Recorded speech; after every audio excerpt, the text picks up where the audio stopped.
जय राम श्रीराम जय राम जय जय राम राम जय राम जय जय राम श्रीराम जय राम जय जय राम राम जय राम जय जय राम श्रीराम जय राम जय जय राम राम जय राम जय जय राम श्रीराम जय राम जय जय राम राम जय राम जय जय राम श्रीराम जय राम जय जय राम राम जय राम जय जय राम श्रीराम जय राम जय जय राम राम जय राम जय जय राम श्रीराम जय राम जय जय राम राम जय राम जय जय राम श्रीराम जय राम जय जय राम राम जय राम जय जय राम श्रीराम जय राम जय जय राम राम जय राम जय जय राम श्रीराम जय राम जय जय राम राम जय राम जय जय राम श्रीराम जय राम जय जय राम राम जय राम जय जय राम श्रीराम जय राम जय जय राम राम जय राम जय जय राम श्रीराम जय राम जय जय राम राम जय राम जय जय राम श्रीराम जय राम जय जय राम राम जय राम जय जय राम श्रीराम जय राम जय जय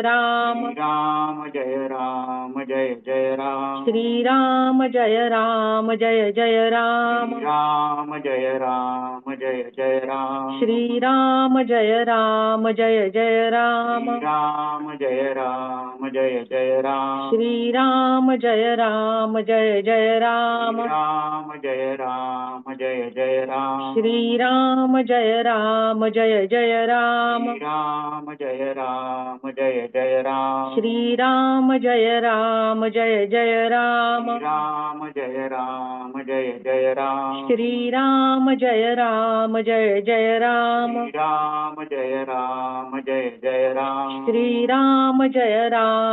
जय राम राम जय राम जय जय राम श्रीराम जय राम जय जय राम जय जय जय रघुवीर समर्थ सुखा सारिके पूर्ण वैराग्य जाचे वसिष्ठा परी ज्ञान योगेश्वराचे कवी वाल्मिका सारिका मान्यायचा नमस्कार माझा सद्गुरु रामदासा जय जय रघुवीर समर्थ अलंकापुरी पुण्यभूमी पवित्र तिथे नांदतो ज्ञान राजा सुपात्र तया आठवीता महापुण्य राशी नमस्कार माझा सद्गुरु ज्ञानेश्वरासी भागवता आणिले प्राकृती जनहितार्थ प्रपंची नांदुनी साध्य करी जो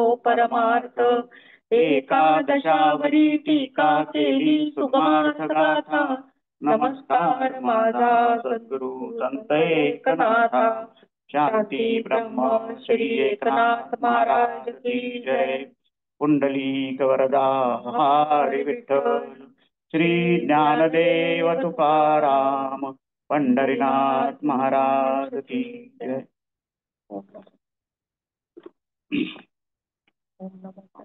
ओम नमोजी अध्यापासून सुरू करू आणि मग गीतेच्या श्लोकावरती येऊ.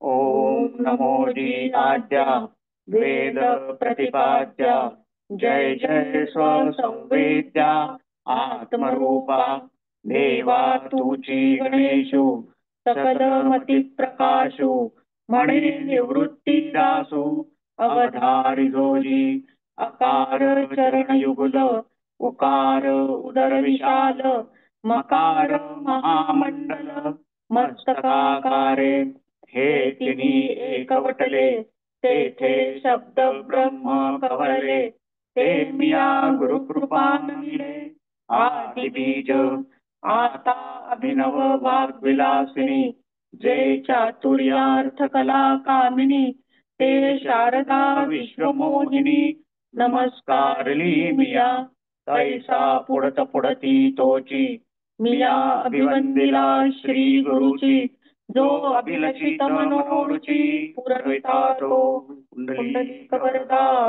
हरी विठ्ठल श्री ज्ञानदेव तुकाराम पंढरीनाथ महाराज की जय. भगवद्गीता अध्याय 8 श्लोक 4.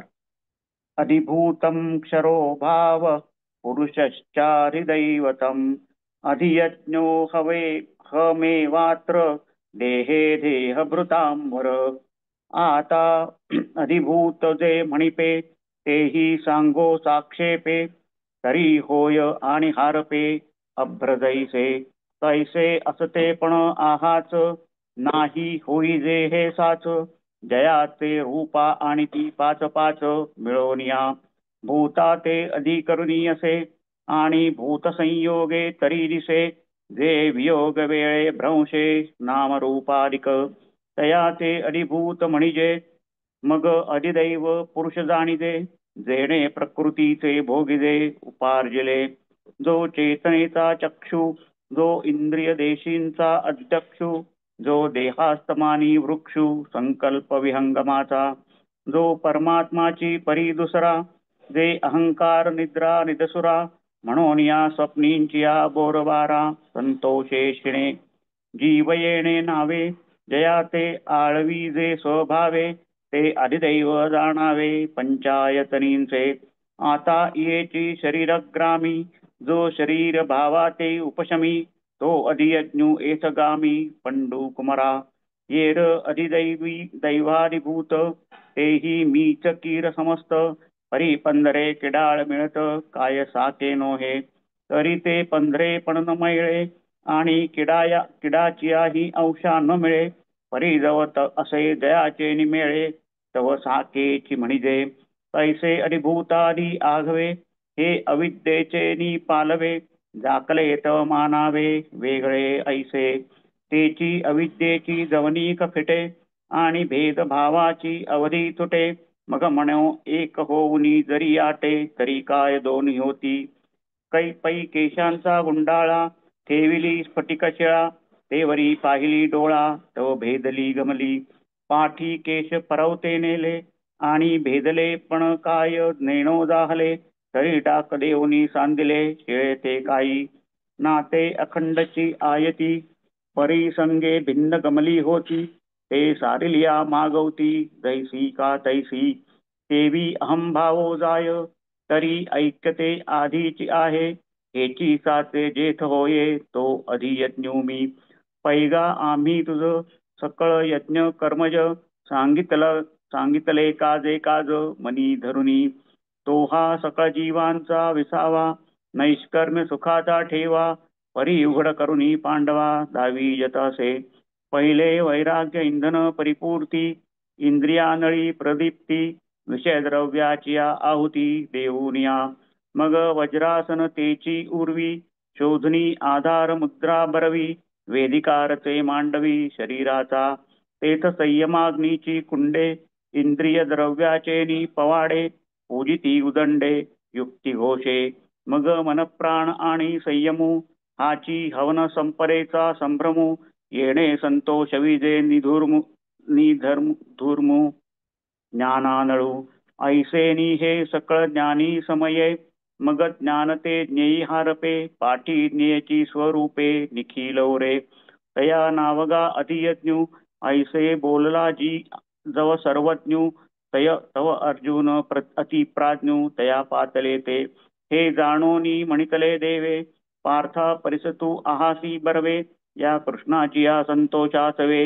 येरू सुखाचा जाहला देखा बालकाची या घणी जाई थाईजे का शिष्याचे नि जाहलेपणे होईजे हे सद्गुरूचे नि एकलेनी जाणीजे का प्रसवतिया म्हणून सात्विक भावांची मांदी कृष्णा अंगी अर्जुना आदी न समातसे परिबुद्धी सावरू देवे मग पिकलिया सुखाचा परिमळू का निवालिया अमृताचा कल्लोळू तैसा कोवळा आणि सरळू बोलू बोलिला म्हणे परिसणयाचया राया आईके बापा धनंजया ऐसी जळो सरलिया माया तेथ जाळीते तेही जळे.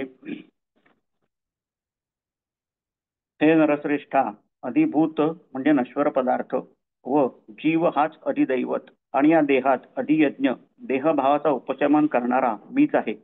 आता अधिभूत ज्याला म्हणतात तेही थोडक्यात सांगतो.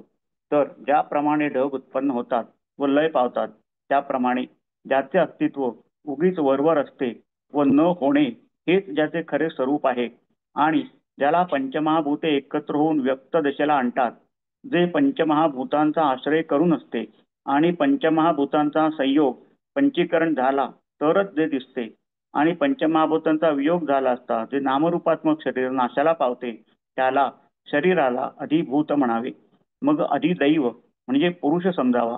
तो प्रकृतीने मिळवलेले भोग भोगतो, जो चेतनेचा प्रकाशक आहे, जो इंद्रियरूपी देशाचा स्वामी आहे आणि जो देह पडण्याच्या वेळी संकल्परूप पक्षी राहण्याचा वृक्ष आहे, जो वास्तविक परमात्माच आहे.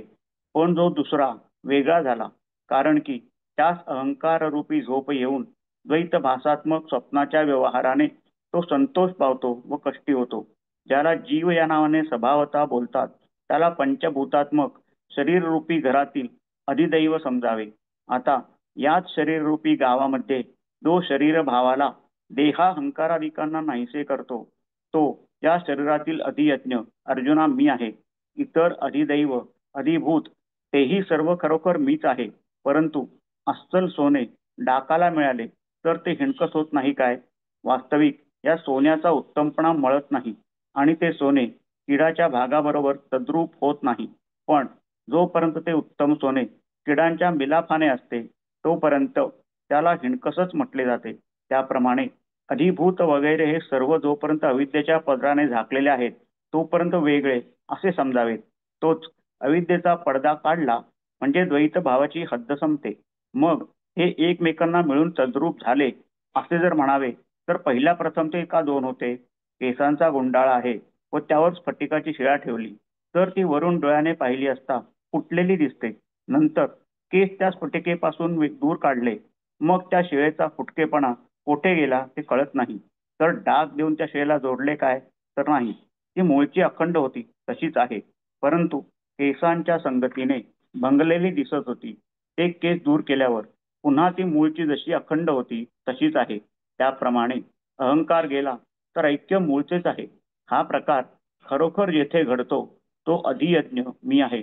अरे आम्ही जो हेतू मनात धरून सर्व यज्ञ कर्मापासून झाले आहेत असे चौथ्या अध्यायात तुला सांगितले तो हा अधियज्ञ सर्व जीवांचा विसावा आहे व नैष्कर्म सुखाचा ठेवा आहे. पण तुला तो मी उघड करून दाखवित आहे. प्रथम वैराग्य रूपी भरपूर काष्ठांनी चांगला पेट घेतलेल्या इंद्रिय रूपी अग्नीत शब्दादी विषयरूपी द्रव्यांच्या आहुती देऊन नंतर वज्रासन हीच कोणी जमीन ती शुद्ध करून शरीर रूपी मांडवात आधार मुद्रा रूपी चांगला ओटा घालतात. तेथे ध्यान धारणा समाधी रूपी अग्नीच्या कुंडात अंधत बंधत्रयांच्या मंत्रघोषाने इंद्रिय रूपी विपुल द्रव्याच्या साह्याने व्यजन करतात. नंतर मन प्राण आणि संयम अशा या यज्ञसंपत्तीच्या समारंभाने धूररहित ज्ञानरूप अग्नीला संतुष्ट करतात. अशा रीतीने हे वर सांगितलेले साहित्य ज्ञानरूपी अग्नीमध्ये समर्पण केल्यावर मग त्या ज्ञानाचाही ज्ञेयामध्ये लय होतो. मग केवळ ज्ञेयच स्वरूपाने राहते.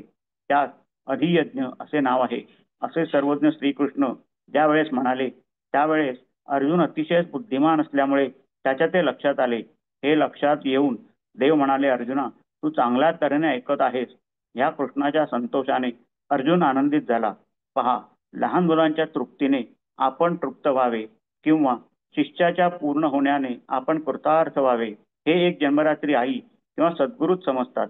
म्हणून अष्टसात्विक भावांचा समुदाय अर्जुनाच्या अगोदर श्रीकृष्णाच्या अंगी मावेनासा झाला. परंतु देवांनी आपल्या बुद्धीने तो सावरून नंतर सुख हेच कोणी पिकलेले फळ, त्याचा सुवास अथवा थंड अशा अमृताची लाट त्याप्रमाणे मृदू आणि सरळ असे भाषण केले. श्रीकृष्ण म्हणाले, श्रोत्यातील श्रेष्ठा अर्जुना, बाबा ऐक. याप्रमाणे माया जळण्याची संपली की तिला जाळणारे जे ज्ञान आहे तेही त्या प्रसंगी जळून नाहीसे होते. जय जय रघुवीर समर्थ.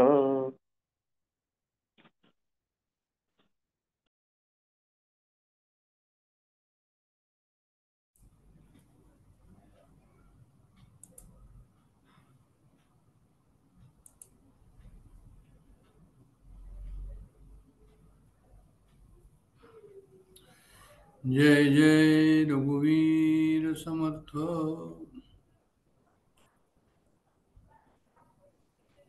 आवाज येतोय की नाही हे जरा थोडंसं मला सांगावं. येते डॉक्टर साहेब, येते. बरं, क्लिअर आहे. ठीक, सुरू करूया आपण. वसुदेव सुतं देवं कंसचाणूरमर्दनं देवकी परमानंदं कृष्णं वंदे जगद्गुरुं. गुरुर्ब्रह्मा गुरुर्विष्णू गुरुर्देवो महेश्वरा गुरुर्साक्षात् परब्रह्म तस्मै श्री गुरुवे नमः. जय जय रघुवीर समर्थ. आपल्या सर्वांना नम्र अभिवादन. 8वा अध्याय आपला चाललेला आहे, अक्षर ब्रह्मयोग. मला असं वाटतं की फार महत्वाचा हा अध्याय आहे. सुंदर अध्याय आहे, फार सूक्ष्म आहे.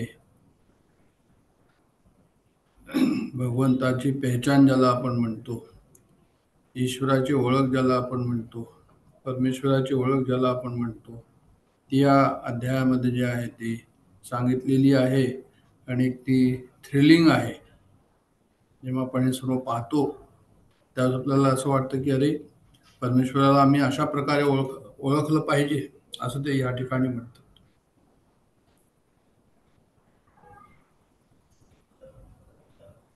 अर्जुन जे प्रश्न विचारतो आहे भगवंताला की ब्रह्म म्हणजे काय आणि अध्यात्म म्हणजे काय, आदिभूत म्हणजे काय, आदिदैव म्हणजे काय आणि आदियज्ञ म्हणजे काय, असे प्रश्न भगवंतांनी 7व्या अध्यायात जे सांगितले होते ते 8व्या अध्यायामध्ये अर्जुनाने ते विचारले. आणि ज्ञानेश्वर महाराजांनी सुद्धा तिथूनच सुरू केलंय की अर्जुन म्हणितले हा हो जी अवधारिले जे म्या पुसले ते निरूपी. ज्या पहिलेच त्यांनी या सुरुवात इथं केलेली आहे की सांगा कवण ते ब्रह्म कासयासी नामकर्म अथवा अध्यात्म अधिभूत ते कोण आणि अधिदैव ते कवण. अशा प्रकारे त्यांनी जे आहे ज्ञानेश्वर महाराजांनी सुरुवात केली इथे. आता प्रश्न हा या ठिकाणी उत्पन्न होतो की हे जे सर्व शब्द आहे याची आवश्यकता काय आम्हाला समजायची, हे मुख्य आहे. तर त्याचं काय, त्याचं की म्हणजे हे सर्व खरं म्हणजे हे जे 6 अक्षरं या ठिकाणी सांगितलेली आहे, ब्रह्म आणि त्याच्यानंतर अध्यात्म आणि त्याच्यानंतर अधिभूत अधिदैव आणि अधियज्ञ, हे जे सांगितलेले आहे आणि कर्म, हे जे सांगितलेले 6 असे जे आहे, हे सर्व काय, हे भगवंताचं स्वरूप आहे. खरं म्हणजे प्रॉब्लेम काय आहे की आम्ही भगवंताला ओळखायचं आहे आम्हाला. आणि या ठिकाणी असं सांगितलंय की भगवंताला ओळखायचं या सर्व स्वरूपामध्ये आपण त्याला ओळखायचं आहे. म्हणजे तोच ब्रह्म आहे, तोच अध्यात्म आहे, तोच अधिभूत आहे, तोच अधिदैव आहे, तोच आदियज्ञ आहे, तोच कर्म आहे. तर अशा प्रकारचं हे ह्या ठिकाणी पटवून दिलेलं आहे. आणि ते आपल्याला समजून घ्यायचं आणि समजून घेतल्यावर ओळखायचं आणि ओळखून त्याचं चिंतन करायचं. आणि मग असं जर चिंतन झालं तर मग शेवटला जो आहे की म्हणजे जे आहे ते मृत्यूबद्दलचं ह्याच्यामध्ये वर्णन केलेलं आहे की जे संत असतात मृत्यूसमयी ते कसे असतात, म्हणजे भगवंताच्या चिंतनामध्येच ते देह सोडतात. ते जे आहे ते या ठिकाणी साध्य होईल. म्हणजे ज्याला आपण म्हणतो की पहिली शब्द हा मी बोललेलो आहे की आर्ट ऑफ लिव्हिंग आम्हाला माहिती आहे, पण आर्ट ऑफ डाईंग आम्हाला नाही माहिती. आर्ट ऑफ डाईंग जे आहे ते या ठिकाणी त्यांनी सांगितलेलं आहे. विशेष या अध्यायाचं मला असं वाटतं की आपण पुष्कळ वेळा अध्याय 8 बद्दल जास्त बाहेर चर्चा होत नाही समाजामध्ये, पण 15व्याची होते फॉर एक्झाम्पल, दुसऱ्याची होते पण दुसऱ्या अध्यायाची आत्माचं वर्णन त्याच्यामध्ये आहे, पण स्थितप्रज्ञाचं वर्णन आहे म्हणून कर्मयोगाची पण पुष्कळ वेळा चर्चा होते. पण हा जो अध्याय फार महत्वाचा आहे असं मला या ठिकाणी म्हणायचं आहे. म्हणजे या ठिकाणी असं दाखवलंय की ज्याला आपण म्हणतो की जीव जगत आणि जगदीश्वर. तर या ठिकाणी जेव्हा आपण म्हणतो की जगताला ओळखायचं, जीव जगत जगदीश्वर हे तिन्ही परमेश्वराचं स्वरूप आहे. जगताला ओळखायचं का, तर म्हणजे जगत तर जड आहे, त्याला काय ओळखायचं, आपण पाहून राहिलोय सर्व. बरं, ईश्वराला ओळखायचं का, तर म्हणे नाही, ईश्वराचं दर्शन आपल्याला होणार नाही, कारण ईश्वराला आपल्याला ओळखता येणार नाही, कारण की ती सर्व विश्वव्यापी जाणीव जी आहे ती ईश्वर स्वरूप आहे. मग आता कोणाला ओळखता येईल? जगत झालं, जगदीश्वर झालं, मग आता जीव राहिला. मग जीव ओळखता येईल का? तर म्हणे हो, म्हणे जीवामध्ये जे चैतन्य तत्व आहे त्याच्या मला ओळख होऊ शकेल भगवंताच्या स्वरूपामध्ये. आणि ह्या ठिकाणी हे दाखवून दिलंय यांनी की म्हणजे सर्व काही जे आहे हे परमेश्वराचं स्वरूप या ठिकाणी आहे. आमच्यामध्ये सुद्धा परमेश्वराचं स्वरूप आहे आणि तेच जे आहे आम्हाला ओळखायचं आहे. जर असेल काही की मुख्य कर्तव्य जन्मामध्ये येऊन, आपल्या मानव जन्मामध्ये येऊन, तर म्हणे ते हेच आहे की आम्ही त्याला ओळखावं, मी कोण आहे हे ओळखावं. म्हणजे उदाहरण जर असं दिलं गेलं की वीज आहे आणि विजेमध्ये जे आहे नंतर वेगवेगळ्या पॉवरचे बल्ब असतात. ते एक लहान बल्ब असतो, एक मोठा बल्ब असतो, एक कमी पॉवरचा असतो, एक जास्त पॉवरचा असतो. म्हणजे काय की त्याच्यातनं काय येतं? म्हणजे तो प्रकाश येतो. तर प्रकाशाचं अस्तित्व बल्बवर पण आहे आणि विजेमध्ये पण आहे. जर दोघेपैकी एक नसेल तर आपल्याला प्रकाश कळणार नाही. तर तसंच हे सुद्धा ह्या ठिकाणी आहे की म्हणजे भगवंताचं स्वरूप जे आहे ते जीवामध्ये कसं आहे, जगामध्ये कसं आहे आणि त्याची जी अव्यक्त स्वरूप आहे ते कशा प्रकारचं आहे, हे सर्व या ठिकाणी आपल्याला स्मरण येतो. म्हणून जीवभाव जो आहे ही सुद्धा परमेश्वराची अभिव्यक्ती आहे. पण आपल्याला जे प्राणी दिसतात सर्व, आम्ही सर्व लोक आहोत, ही सुद्धा भगवंताची अभिव्यक्ती आहे. ज्या ठिकाणी तमोगुण जास्त आहे त्या ठिकाणी तुम्हाला पशु पक्षी पेड पौधे ज्याला आपण म्हणतो ते दिसतात. ज्या ठिकाणी रजोगुणाची अभिव्यक्ती जास्त आहे त्या ठिकाणी मनुष्याचा जन्म आहे त्या ठिकाणी. आणि सत्वगुणाची अभिव्यक्ती ज्या ठिकाणी जास्त आहे तिथे संत महात्मे त्या ठिकाणी आपल्याला दिसतात. सात्विक गुण ज्याच्यामध्ये जास्त आहे ते दिसतात. हे तिन्ही जीवभाव जे आहे हे आपल्याला ह्या ठिकाणी कसे आहे, जसं एक बल्ब असतो, एखाद्याचा पॉवर कमी असतो, एखाद्याचा जास्त असतो, एखाद्याचा आणखीन जास्त असतो. तसंच आहे की जो तमोगुण आहे त्याचा पॉवर कमी आहे त्या बल्बचा, त्या ठिकाणी तमोगुण जास्त आहे, पॉवर कमी आहे. रजोगुण जो आहे ते रजोगुण जसा असेल म्हणजे त्याची पॉवर जास्त झाली, सत्वगुण म्हणजे आणखीन पॉवर झाली. कशाची पॉवर जास्त झाली? बल्बची पॉवर जास्त झाली. मग प्रकाश त्याप्रमाणे कमी जास्त झाला. पण कारण काय आहे? तर म्हणजे कारण त्याची वीज आहे. तर तसंच चैतन्य तत्व जे आहे ते कारण आहे आणि चैतन्य तत्व जे कारण आहे आणि आपण सर्व जे प्राणी पाहतो आहोत ते बल्ब सारखे आहे. आणि त्यातून काय व्यक्त होतं? तर म्हणजे हे 3 गुण ह्या ठिकाणी उत्पन्न होतात. म्हणजे आमच्या अंतःकरणाची स्थिती त्या ठिकाणी आम्हाला कळते. बल्बच्या रूपामध्ये आमचं अंतःकरण आहे. तो हा जो जीवभाव आहे, साधारण सिद्धांत आहे की हा जीवभाव जो आहे ते काय? ते म्हणे परमेश्वराचं व्यक्त स्वरूप आहे. म्हणजे उदाहरण जर आणखीन जर पुढे सांगायचं झालं तर खरं म्हणजे काय की शरीरामधलं जे अहम आहे, मी जे आहे, हे खरोखर ब्रह्माचं स्फुरण आहे. पण तो देहावर हे स्फुरण बसलं, अहम देहावर बसला की देहोहम झाला, तो जीव झाला. आणि म्हणून तो देहाहंकार हा जीव असं होतो. पण समजा त्याचा देहाहंकार नसेल, अहंकार मायनस केला, तर त्या ठिकाणी काय होतं? म्हणजे त्या ठिकाणी जे आहे ते तुम्हाला मग फक्त परमेश्वरच राहतो त्या ठिकाणी, परब्रह्माचं स्फुरण त्या ठिकाणी राहतं. म्हणजे हे सर्व काय आहे की हे सगुण साकार जरी आपल्याला दिसत असलं तरी परब्रह्माचं स्फुरण हे आपल्याला करायला पाहिजे. म्हणजे सर्व हे गुणात्मक आहे. म्हणजे सगुण आणि वृत्तीने हे सर्व मर्यादित आहे, आपणही मर्यादित आहोत. पण त्याच्या पाठीमागचं जे तत्व आहे परब्रह्माचं स्फुरण ते सर्व दूर आहे, त्याला आपल्याला जे आहे ते ओळखायला पाहिजे असं मला म्हणायचं या ठिकाणी.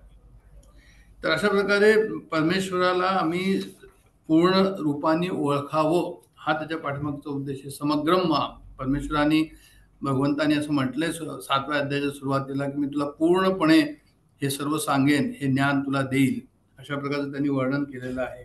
तर हे ज्ञान ह्या ठिकाणी जे आहे ते आपल्याला काय होतं? तर म्हणे हे ज्ञान ह्या ठिकाणी ते देतात आहे आपल्याला की ही जी अभिव्यक्ती आम्हाला दिसते आहे परमेश्वराची अभिव्यक्ती आहे. म्हणजे कोणी एखादा प्राणी भेटला तर तो कोण आहे? जसं उदाहरण जर द्यायचं गेलं तर आपलं जर एखाद्या कंट्रीचा प्राईम मिनिस्टर एखाद्या देशामध्ये गेला, अमेरिकेचा प्राईम मिनिस्टर इथे आला तर आपण काय म्हणू की अमेरिकेला रिप्रेझेंट करतो. इथलचा प्राईम मिनिस्टर तिकडे गेला तर तो भारताला रिप्रेझेंट करतो. त्याचा अर्थ हा झाला की हे जे आम्हाला प्राणी ह्या ठिकाणी दिसतात आहे, हे आम्हाला जे जगत दिसतं आहे, जे काही आम्हाला ह्या ठिकाणी इंद्रियाच्या करवी जे दिसतं आहे ते काय? They are the representative of परमेश्वर असं समजायला हरकत नाही. म्हणजे असं समजून घ्यायला पाहिजे त्याला की कशा प्रकारे ती ही बैठक आहे, त्या विचारांची बैठक कशा प्रकारची आहे. आणि मग ध्यान जे आहे ते काय गेलं पाहिजे, परमात्म्याच्या अभिव्यक्तीवर गेलं पाहिजे की ही अभिव्यक्ती परमात्म्याची आहे, ती अनुभूती आम्हाला जी आहे ती आली पाहिजे. आणि हाच परमेश्वराचा स्वभाव पण आहे असं पण याच्यामध्ये सांगितलेलं आहे. म्हणजे जे अनित्य ह्या ठिकाणी आपल्याला दिसतं आहे त्याच्यामध्ये नित्यचं दर्शन त्या ठिकाणी झालं पाहिजे. म्हणजे अभेद का दर्शन और कशामध्ये होईल, म्हणे भेदामध्ये होईल. ही सवय आम्हाला हवी. पहिले त्याला ओळखायचं आणि ओळखल्यानंतर जे आहे ते काय तर म्हणे त्याच्यानंतरच मग तुम्हाला जे आहे त्याची सवय होईल, नाही त्याच्याशिवाय सवय होणार नाही.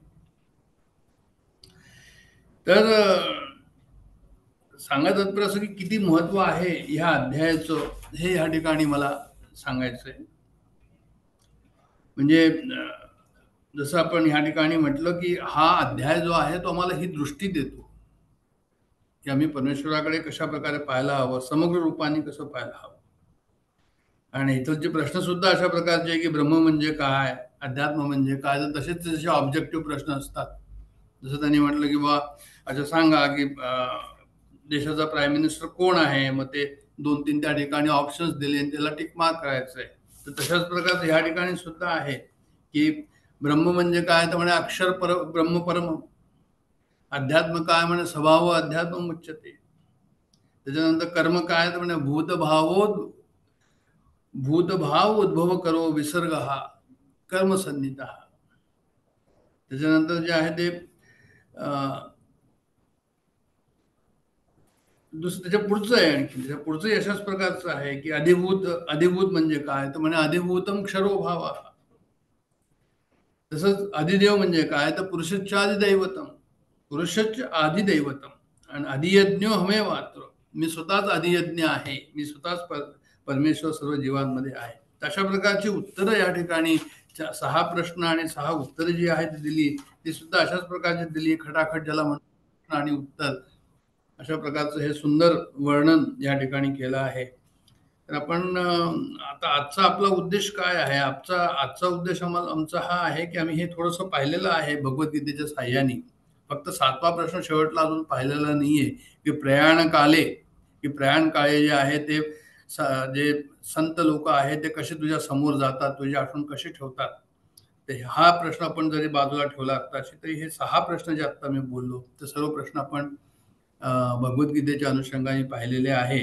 ज्ञानेश्वरीच्या अनुषंगाने जे आहे थोडंसं पाहायचं राहिलंय, म्हणून त्याला थोडंसं एक रिव्ह्यू करू आपण की की देवा अधियज्ञ ते काय कवणपा ये देही. म्हणजे ही कोणती ओवी आहे, तर ही 4थीच ओवी आहे की हे अनुमानाचे काही दिठी न बरे. म्हणजे ह्या देहामध्ये अधियज्ञ काय आहे असं त्यांनी विचारलंय. आणि नियंत अंतःकरणी तू जाणीजशी देह प्रयाणी. पुढची ओवी येते तर म्हणे योगी लोकांना त्यांच्या देहांत समय तुझे ज्ञान कसं होतं, जसं आपण बोललो. तर मग जे आहे ते इथे आता ज्ञानेश्वर महाराज आपलं स्वतःचा विचार या ठिकाणी टाकतात की देखा धवहारी म्हणजे हे 6वी ओवी आहे की धवळारी चिंतामणीच्या, देखा धवळारी चिंतामणीच्या, जरी पहुडला होय देवाचा तरी ओसंडताही बोलू तयाचा सोपू न वचे.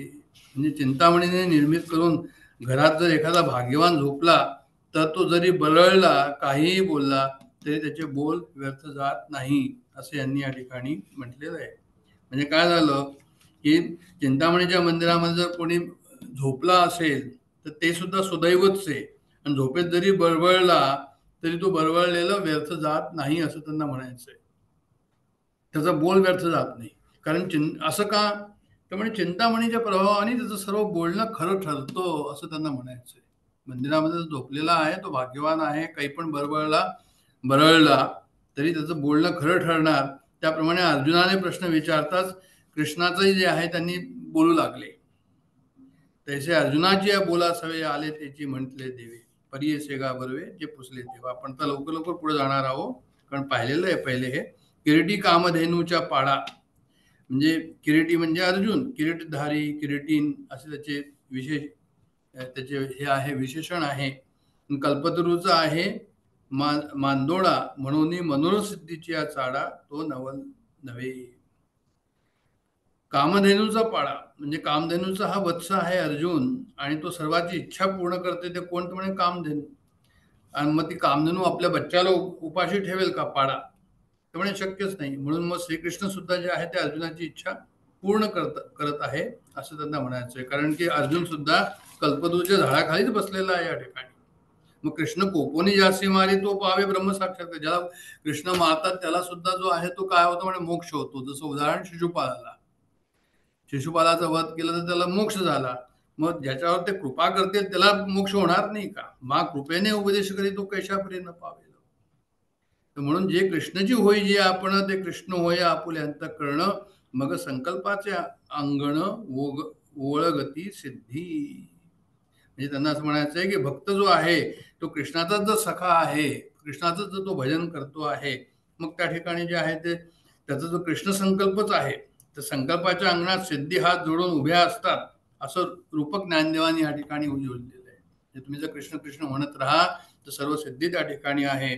अर्थात अर्जुनाच्या ठिकाणी सुद्धा असं कृष्ण प्रेम होतं आणि म्हणून सर्व त्याच्या इच्छा पूर्ण होतील असं म्हटलंय त्यांनी. या कारणाशी अनंते ते मनोगत तयाचे पुसते होईल जाणून आई ते वगरून ठेवले, म्हणजे वाढून ठेवले. म्हणजे असं जे त्याचं जे आहे ते काय केलं की म्हणजे कृष्णार्जुनाची परस्परावरील प्रीती असल्यामुळे अर्जुन आता आपल्या मनातील प्रश्न प्रगट विचारले आणि ते आधीच ओळखून कृष्णाने जे आहे त्याच्याबद्दल सांगायला सुरुवात केली. म्हणजे पक्वानं वाढून ठेवलं असं, वगरून ठेवले. जे अपत्य थानीहुनी निघे, म्हणजे स्तनाहून जे दूध पितं त्याचे भूक ते मायसीच लागे. म्हणजे मायलाच कळतं की अरे याला भूक लागली असेल. एरवी ते शब्द काय सांगे मनस्तन्य देही. तर त्याची सांगायची आवश्यकता काय आहे, कारण बाळाची भूक जेवढी तीव्र त्यापेक्षा त्याला पाजण्याची निकड आईला जास्त असते. पहा कशा प्रकारे जे आहे ते ज्ञानेश्वर महाराजांची ही शब्दाची ठेवणी या ठिकाणी, की मूल काही बोलून मला दूध पाज असं आईला सांगते व नंतर आई पाजते असं नाहीये. भगवान श्रीकृष्ण अर्जुनाला जे आहे ते या ठिकाणी कृपाळू होऊन सांगतात की म्हणून कृपाळू वा गुरुच्या ठाई ते नवल नोहे काही परी ते असो आहे का काही जे देवी बोलते झाले. म्हणून श्रीकृष्ण जे आहे कृपावंत होऊन जे आहे ते बोलू लागले. मग भगवान वाचा आलेला आहे की अक्षरम ब्रह्म परमम. जसं मी आता म्हटलं की छोटी छोटी उत्तरं, छोटी छोटी प्रश्न, छोटी छोटी उत्तरं फटाफट तशा प्रकारचं ऑब्जेक्टिव्ह क्वेश्चन्स अँसर्स, की मग म्हणितले सर्वेश्वरे जे आकारी एक होय रे कोंदले असत न खिरे कवणे कवणे काळी. त्याचं जे आहे ते मराठीमध्ये भाषांतर केलंय आजच्या ज्ञानेश्वरीमध्ये, की मग म्हणाले सर्वेश्वर जे शरीरात या छिद्रांच्या पोकळ भरले असूनही गळत नाही कोण्या काळी. म्हणजे परब्रह्म परमेश्वर जो आहे तो सूक्ष्म आहे, तो सघन आहे, तो ओतप्रोत भरलेला आहे. म्हणून आकृती आली काय ना आकृती गेली काय त्याचा ऱ्हास होत नाही, ते नष्ट होत नाही. ते इतकं सूक्ष्म आहे. एरवी सुपरपण म्हणजे सूक्ष्मपण तयाचे पाहावे तरी शून्याची नव्हे स्वभावे. म्हणजे असं वाटेल की तिथे शून्य आहे का, तर ते म्हणतात की शून्य नाहीये, ते सत्य आहे. त्या ठिकाणी तिथे काय आहे तर म्हणे तिथे फक्त सत्य आहे, शून्य नाही नव्हे, ते सर्वथा परिपूर्ण सत्य आहे. आणि मग काय की किती सूक्ष्म आहे तर म्हणे गगनाचे पदराने गाळून घेतले, आकाशरूपी पदरातून गाळून घ्यावं एवढं ते सूक्ष्म आहे. म्हणजे शंकराचार्यांनी असं म्हटलंय की अतिव सूक्ष्म परमात्म तत्व जे ऐसेही परिविरुळे. असं सूक्ष्म जे आहे ते आहे विरळ आहे. ये विज्ञानाची या खोळे हलवलेही न गळे ते परब्रह्म असं म्हटलंय. म्हणजे प्रपंचाच्या चाळणीतून हलवले तरी न गळे असं ते परब्रह्म. प्रपंचाची चाळणी म्हणजे काय, म्हणजे विज्ञानाची चाळणी, म्हणजे विज्ञानाचं रिसर्च. हे जे सायन्स जे आहे, सायन्स जे आहे ते शोधतंय की या सृष्टीचा ओरिजिन काय आहे, उगम कुठे आहे, आणि ते शोधत शोधत जातं आणि काय होतं त्या ठिकाणी. त्यांच्या याच्यात त्यांना सुद्धा ते सापडत नाही, ते इतकं सूक्ष्म आहे की त्यांना वाटलं की आता सापडलं म्हणजे परमाणू सापडला तो सर्वात सूक्ष्म, अणू सापडला म्हणजे त्यातून झालं आणखीन सूक्ष्म, न्यूट्रॉन प्रोटॉन इलेक्ट्रॉन सापडले म्हणजे आणखीन सूक्ष्म. नंतर माहित पडलं क्वांटम थिअरी आली की म्हणे हे काही समजण्यातच येत नाही की त्याच्यानंतर पुढे काय म्हणून. तर त्याच्याकरता त्यांनी म्हटलंय ये विज्ञानाची या खोळे हालवेलेही न गळे ते परब्रह्म.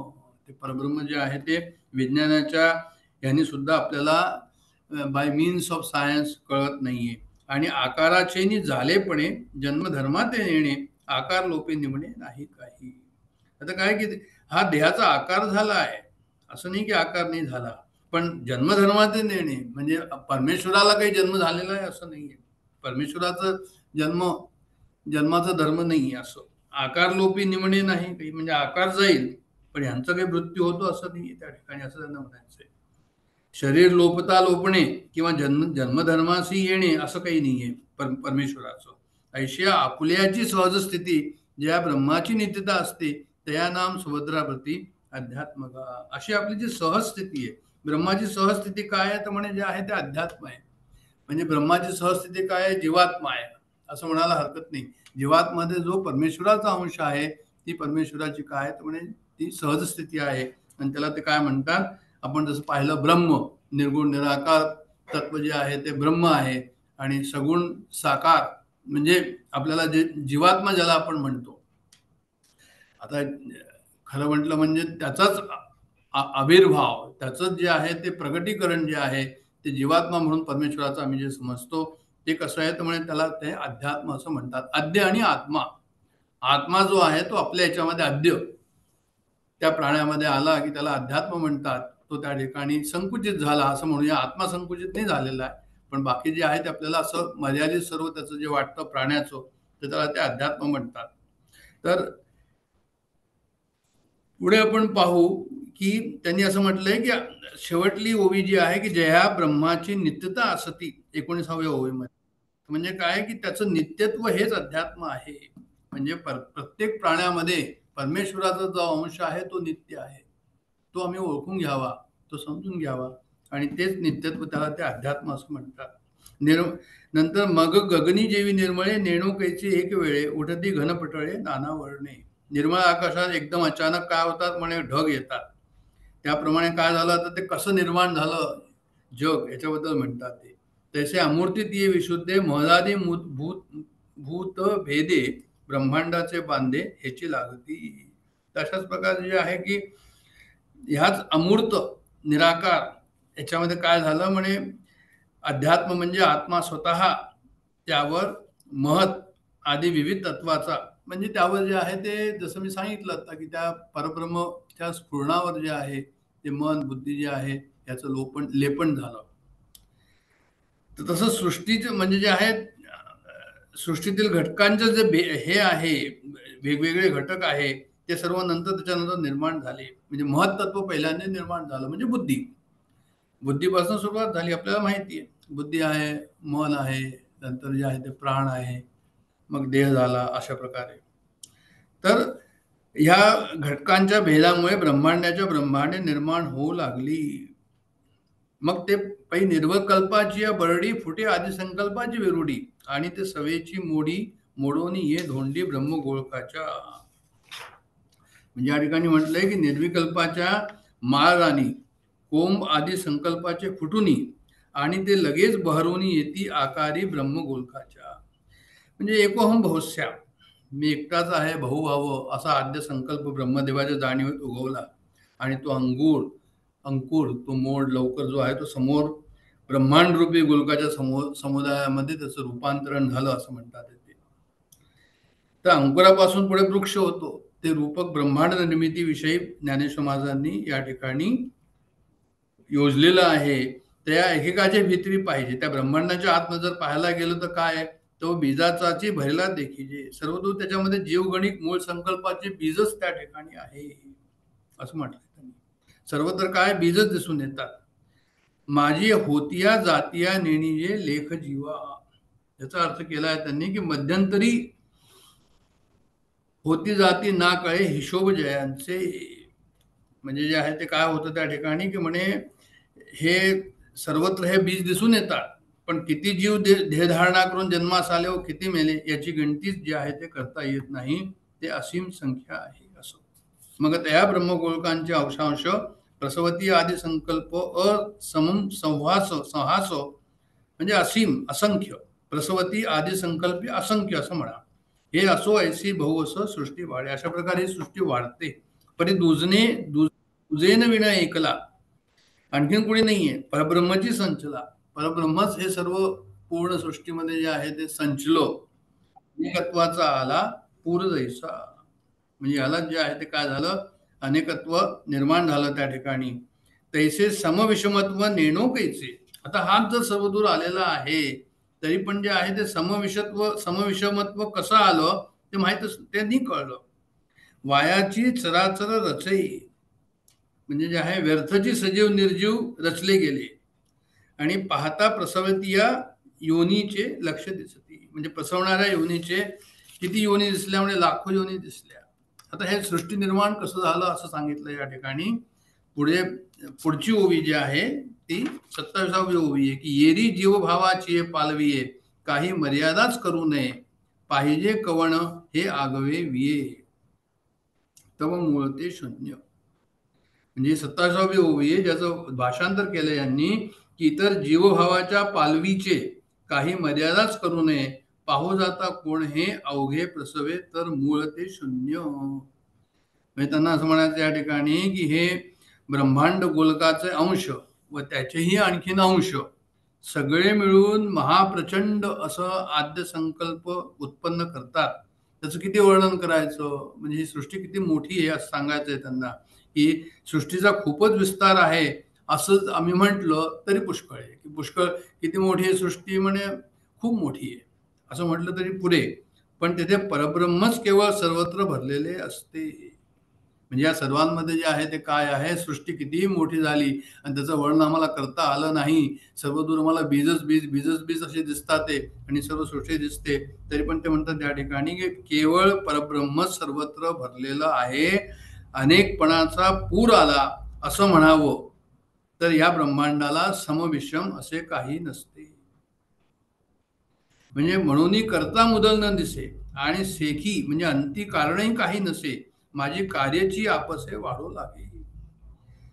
म्हणजे हे सर्व चराचरातले प्राणी पाहिले आम्ही पदार्थ पाहिले संख्या पाहिला पसारा पाहिला लक्षावधी जीवयोनी निर्माण झाले असे दिसलं. असं जरी या ठिकाणी आम्हाला दिसलं तरी पण काय झालं म्हणे की नंतर पहिले दिसले नंतर दिसले पण जे आहे ते मध्ये काही दिसलं नाही. म्हणजे कोण करता आहे दिसलं नाही. म्हणून करता मुदल न दिसे म्हणजे करता न दिसलं नाही. अव्यक्तातून हे सर्व विश्व साकार झालं आणि इंद्रियांना समजेल इतक्या पातळीवर ते व्यक्त झालं. पण तो जो निर्मितीचा व्यापार निर्माण झाला त्या नाम कर्म त्याला कर्म असं म्हणतात की जी सृष्टी निर्माण झाली त्याला त्यांनी कर्म म्हटलेलं आहे. प्रश्न आहे की कर्म म्हणजे काय तर सृष्टी निर्मितीचा हा जो सर्व आहे विचार याला त्यांनी कर्म म्हटलेला आहे. म्हणजे करता कोणी दिसत नाही आणि शेवटी त्याचा हेतू काय आहे करण्याचा हे पाहायला गेलं तर म्हणजे तेही कळत नाही ते की सापडत नाही. पण काय सापडतं म्हणजे फक्त सृष्टीरूप कार्य तेवढं मध्ये वाढलेलं दिसतं. म्हणजे सृष्टीरूप कार्य तेवढं दिसतं. सृष्टी दिसते केव्हा निर्माण झाली कशी निर्माण झाली ही नंतर कुठे जाते काय होतं ते काही दिसत नाही. म्हणजे अशा प्रकारे काय होतं करता दिसत नाही आणि अव्यक्तातून हे सर्व विश्व निर्माण झालं. इंद्रियांना समजेल इतक्या पातळीवर ते व्यक्त झालं आणि तो हा जो निर्मितीचा व्यापार निर्माण झाला याला त्यांनी काय म्हटलं. जो प्रश्न विचारला होता की कर्म म्हणजे काय त्याला त्यांनी कर्म म्हटलेलं आहे.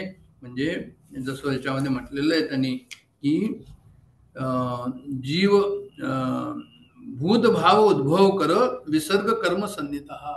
भूत भाव उद्भव कर सर्व भूतांचं जे निर्माण झालं विसर्ग म्हणजे निर्माण झालं आणि त्याग करतो त्याला म्हणतात कर्मसन्निता. एखाद्याने एखादी सृष्टी निर्माण केली एखादी निर्मिती काही केली म्हणजे त्यांनी त्याचा जणू काही त्याग केलेला आहे जेव्हाच ती निर्माण झाली. अशा प्रकारे त्याचा अर्थ आहे विसर्ग म्हणजे सृष्टी निर्मिती. विसर्ग म्हणजे निर्मिती वि म्हणजे विशेष तर विशेष प्रकारची निर्मिती ही झाली त्याला त्यांनी कर्म म्हटलेलं आहे. आपण पुढे जाऊया की आता पुढचा श्लोक या ठिकाणी येतो 4थ्या नंबरचा श्लोक येतो. अधिभूतम क्षरोभावो पुरुषादि दैवतम अधियज्ञो हमेवात्र देहभृतांबरम. हा श्लोक आहे की अधिभूत क्षरभाव आहे पुरुष अधिदैवत आहे. येथे अधियज्ञ मीच आहे हे अर्जुना देहधाऱ्यामध्ये जो श्रेष्ठ आहे हे अर्जुना असं म्हटलेलं आहे त्यांनी. तर अधिभूतम क्षरभाव म्हणजे काय तर म्हणजे अधिभूत जे म्हणजे तेही सांगतो संक्षेपे तरी होय आणि हारपे अब्द म्हणजे जे उपसतं आणि जे नष्ट होतं त्याला ते अधिभूत म्हणतात. म्हणजे प्राणी सर्व जितकं काही आम्हाला सृष्टी दिसते यत दृष्टम तन नष्टम हे काहीतरी म्हणजे निर्माण झालेलं आहे आणि ते केव्हा तरी जाणार आहे. उत्पत्ती स्थिती आणि लय हे सर्व काय आहे तर म्हणे हे अधिभूत आहे असं म्हणतात. आणि त्याचं उदाहरण त्यांनी दिलेलं आहे की अभ्र जैसे असं ज्ञानेश्वर महाराज म्हणतात. म्हणजे जसं ढग येतात आकाशामध्ये आणि येऊन ते जातात, तर असे वेगवेगळ्या प्रकारचे ढग येतात आणि ते निघून जातात. तसंच ह्या ठिकाणी जे आहे ते अधिभूत म्हणजे जे आहे ते हे सर्व सृष्टी निर्माण झाली, काही काळ राहिली आणि गेली, ती निर्माणच होत राहिली. तैसे असतेपण आहाच नाही होईजे हे साच. त्याचा अर्थ त्यांनी असा दिला या ठिकाणी की तसे असते पण वरवरचे हे असतेपण आहाच म्हणजे हे असतेपण म्हणजे सृष्टीचं जे आम्ही पाहून आलो, ही सृष्टी तुम्ही आम्ही सर्व एक दुसऱ्याला पाहतो आहो, ओळखतो आहो, ऐकतो आहो, बोलतो आहो. ते कसं आहे तर म्हणे वरवरचं आहे. तैसे असतेपणा आहाच हे सर्व वरवरच आहे म्हणे. नाही होईजे हे साच म्हणजे नाही उपजणे हे खरोखरीचे, हे की खरोखरीचं नाहीये, म्हणजे सर्व भ्रमच आहे. ब्रह्म सत्यम जगत मिथ्या असं जे शंकराचार्यांनी म्हटलंय, त्या कोटीमध्ये याला आणलं त्यांनी, त्या लेवलला त्यांनी आणलं की अरे हे सर्व स्वप्नासारखंच झालेलं आहे. स्वप्नामध्ये आम्हाला सर्व काही दिसतं, स्वप्नामध्ये आम्हाला ते स्वप्न खोटं वाटत नाही, सर्व काही स्वप्न खरंच असतं. भीती वाटली आम्हाला, साप आला आणि चावायला आला तर आम्हाला ती भीतीच वाटते ना, मी चिल्लवतो तेच का की ते खरं वाटतं म्हणून बोलतो.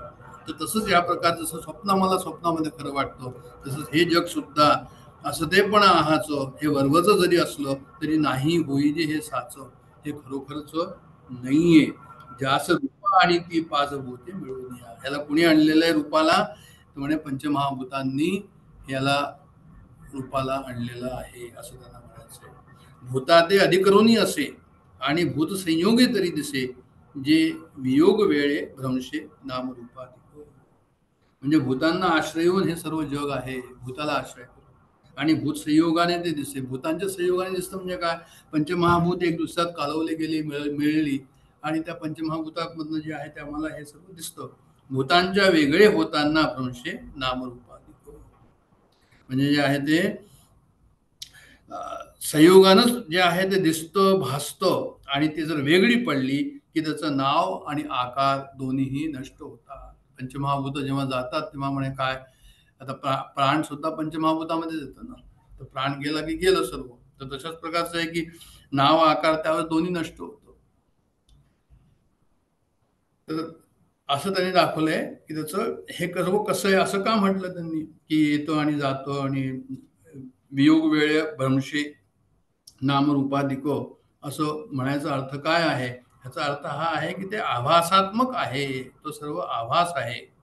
बाह्य आकारातील अस्तित्व ज्याला आम्ही अधिभूत म्हणतो, जे या प्रकृतीने निर्माण केलेलं आहे, त्याचा भोग घेणारा जो भोगता असतो त्या ते अधिभूत म्हणजे मग अधिदेव पुरुष जाणीजे, त्याने प्रकृतीचे भोगजे उपाय दिले. म्हणजे हे प्रकृतीने हे भोग निर्माण केलेले आहे, त्याचा जो भोगता आहे, तो जो जीवात्मा आहे, त्याला अधिदेव म्हणावे. तो काय आहे तर म्हणे तो चेतनाचा अंश आहे असं त्यांनी म्हटलं की त्याशी अधिभूत म्हणावे. मग आदिदेव पुरुष जाणावे, ज्याने प्रकृतीचे भोगावे मिळवलेले. जो प्रकृतीमध्ये आम्ही जे भोगतो तो सर्व जीवात्मा हा चेतनाचा अंश आहे आणि त्यालाच ते आदिदेव असं म्हणतात. म्हणजे जीवात्म्याचे दोन अंश, एक भोगणारा आहे आणि एक साक्षीभूत आहे, ज्याला नंतर त्यांनी शेवटी जे आहे ते हे म्हटलेलं आहे, काय आपलं यज्ञ म्हटलेलं आहे. यज्ञाची संज्ञा दिलेली आहे, नंतर ते येईल ते पुढे हा जो आहे तो. तर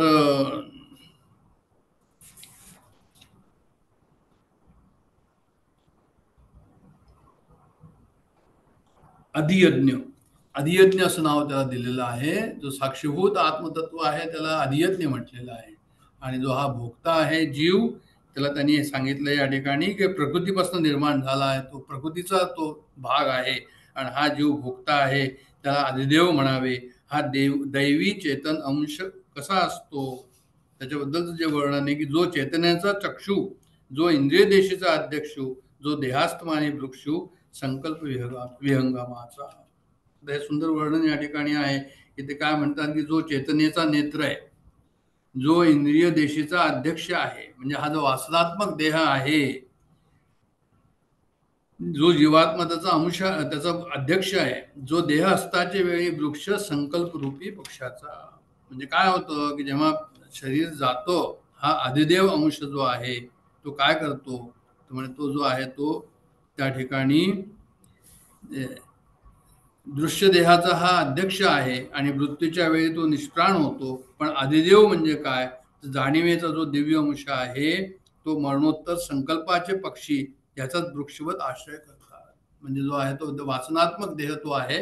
तो वासनात्मक देह जो आहे तो जसं आपण पाहतो ना, दोन प्राणी आहे, द्वा सुपर्णा सुया या सखाया, उपनिषदामध्ये लिहिलं आहे की एक साक्षी आहे आणि एक जीवात्मा आहे. तर हा आपलं जे आहे ते संकल्परूपी वृक्षावर म्हणजे वासनात्मक देहावर हा त्याचा विश्राम करतो.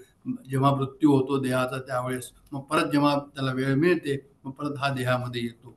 तर म्हणून त्यांनी सांगितलं या ठिकाणी की संकल्प म्हणजे काय, तर विशिष्ट इच्छायुक्त विचार होय.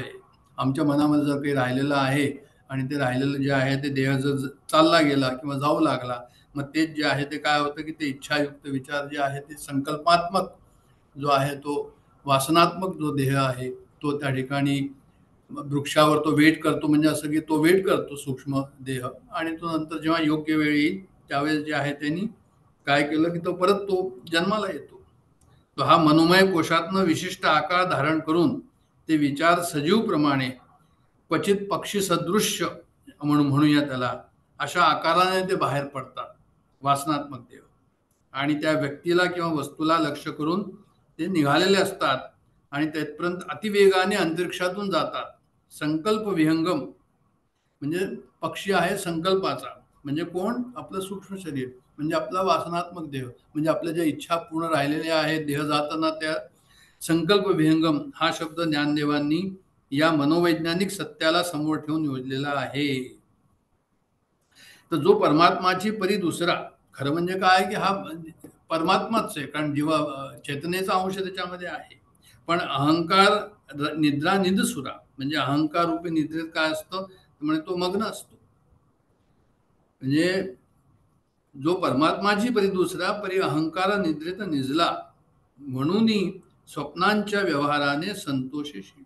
म्हणून काय की स्वप्नामध्ये जो आहे तो स्वप्नातील सुखदुःख जे आहे संवेदना आहे त्याच्याने तो संतोष पावतो. म्हणजे जेव्हा आपल्या इच्छा पूर्ण होत नाही तेव्हा आपल्याला तशी स्वप्न पडतात आणि त्या ठिकाणी जे आहे ते काय होतं तो म्हणजे आम्हाला तो संतोष मिळतो. आणि जेव्हा इच्छा पूर्ण होत नाही तरी पण तिथे सुद्धा मग आम्ही स्वप्नामध्ये त्याच्या पाठीमागे लागत राहतो इच्छेच्या त्या आणि तिथे आम्हाला क्षीण येतो. म्हणून स्वतःला जीव रूपाने आम्ही वेगळा मानतो. असो जीव येणे नावे जया ते आळविजे सुवावे ते आदिदेव जाणावे पंचायतनीचे. आदिदेवाचं हे सर्व चाललेलं आहे की आदिदेव म्हणजे काय, तर हा जो जीव आहे जीव या नावे याशी बोलावती स्वभावे ते अधिदैव जाणावे पंचमहाभूतांचे. पंचमहाभूतात्मक हा जो जीव आहे हे जो आहे हा काय करतो जीव रूपाने वेगळा मानतो. पंच इंद्रियांच्या समूहातील जीव किंवा जीवात्मा म्हणून स्वाभाविकपणे त्याला आम्ही ओळखतो आणि ह्यालाच काय म्हणतात तर आदिदेव म्हणतात. तर परत मी सांगतो जीवात्मामध्ये जो प्रकृती रूप अंश आहे त्याला त्यांनी अधिदेव म्हटलेला आहे आणि जो चेतनेचा अंश आहे त्याला त्यांनी जे आहे ते अधियज्ञ म्हटलेलं आहे. असं अधियज्ञ आणि हे अधिदैवाचा फरक या ठिकाणी दाखवला आहे. आता येचे शरीर ग्रामी जो शरीर भावाते उपशमी तो अधियज्ञ एथगा मी पंडू कुमारा. आता हे शरीर समजा गाव आहे, मी शरीर आहे असं आमची भ्रम आहे आमचा, अशी आमची कल्पना आहे. मग हे काय करतो की येची शरीर ग्रामी जो शरीर भावाते उपशमी म्हणजे हा असा भ्रामक कल्पनेचा निराश करतो व सर्व विषयांचा आहुती घेणारा जीवनरूपी जो यज्ञ आहे त्या यज्ञातील मध्यवर्ती भोगता तो अधियज्ञ म्हणजेच मी आहे म्हणजे भगवंत होय अशा प्रकारचा अधियज्ञाचं मी ज्याला म्हटलं साक्षीभाव जो आहे तो. म्हणजे जेवढं काही आपल्याला चाललेलं आहे याच्यामध्ये आता त्यांनी काय केलंय की त्यांनी जे आहे ते एक प्रकारे पुढे जाऊन आणखीन येईल काही ओळ्यांमध्ये जाऊन की म्हणजे अशी एक कल्पना दिलेली यज्ञाची कल्पना दिली की हा शरीरच जे आहे ते काय कुंड आहे आणि आपण जे खातो पितो जे काही चालतो बोलतो जे काही कर्म करतो ते सर्व एक प्रकारे आहुती तो साक्षीरूप परमात्म्याच्या बेसिसवर अधिष्ठानावर सर्व या आहुती दिल्या जातात. अशा प्रकारचे यज्ञाचं वर्णन पुढे आलंय. पण आपण पुढे चलूया. आताशी पुढे काय म्हणतात ज्ञानेश्वर महाराज ते पाहूया. येईल ते पुढे येर अधिदेवाधिभूत तेही मीची किय समजतो. तर हे अधिदेव आणि अधिभूत असे अंश जे आहे ते सगळे मीच आहे. परिपंधरे किडाळा मिळत काय साके नोहे. आता हे याच्यामुळे त्यांनी असं म्हटलं की हे जे अधिदेव अधिभूत आहे जे मीच आहे, परी सोने डागाला मिळत तेव्हा डागी होत नाही काय. म्हणजे त्यांना असं म्हणायचं की सोन्यामध्ये जेव्हा अशुद्धी जाते तर ते अशुद्धी तर आहे ना, म्हणजे सोन्यामध्ये ती अशुद्धी मिळली जाते.